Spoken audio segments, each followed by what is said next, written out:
Адам өмірінде сәтсіздік, жолы болмайтын кездер болады. Жолы болмау өздігінен болған жай емес. Оның пайда болуының себебі болады. Және сол себепті анықтауымыз керек.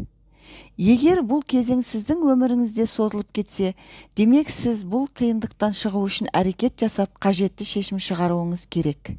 Бірақ кейде әрекет жасауға дәрменсіз боласыз. Себебі сәтсіздік сіздің еңсеңізді әбден басып тастаған. Әрине, әрекет жасағысы келмегендіктен емес. Сол сәтсіздік көзін шырмап, әрекет жасауға деген қауқары да қалмағандықтан, мүмкін қорқыныштан әрекет етпей жүре береді.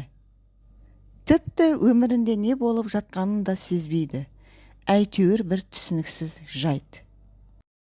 Қазір сіздерге айтайын деп отырған ырым, сіздің барлық сәтсіздіктеріңізді жоғалтып, жолыңыздың ашылуына септігін тигізеді. Ол үшін не істеу керек? Кешкісін ұйқыға жатар алдында бір ас қасық тұз алып, бір ыдысқа, мейлі ол банка немесе стакан, пиала болсын, кез келген ыдысқа салып, төсегіңіздің бас жағына тумбочка немесе столдың үстіне қойыңыз. Ыдысқа салынған тұз түні бойы сол жерде тұру керек. Таңертең тұрған кезде ыдыстағы тұзды оң я болмаса сол қолыңызға салып, ағып тұрған судың астында ұстап тұрыңыз.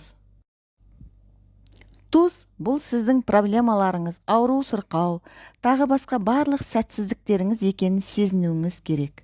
Сумен аққан тұзбен бірге проблемаларыңыз ағып кетіп жатқанын сезініңіз. Сол кезде мына сөздерді айтыңыз. Аққан тұзбен бірге барлық сәтсіздіктерім ағып кетті. Жолым ашылды. Алақаныңыздағы тұз толық ағып кеткен соң ғана бет қолыңызды жуыңыз. Ал тұз салынған ыдысты қоқысқа тастаңыз. Осы ырымды жасаған соң, сіздің проблемаларыңыз шешіле бастайды. Жолыңыз ашылады. Барлық сәтсіздік артта қалады.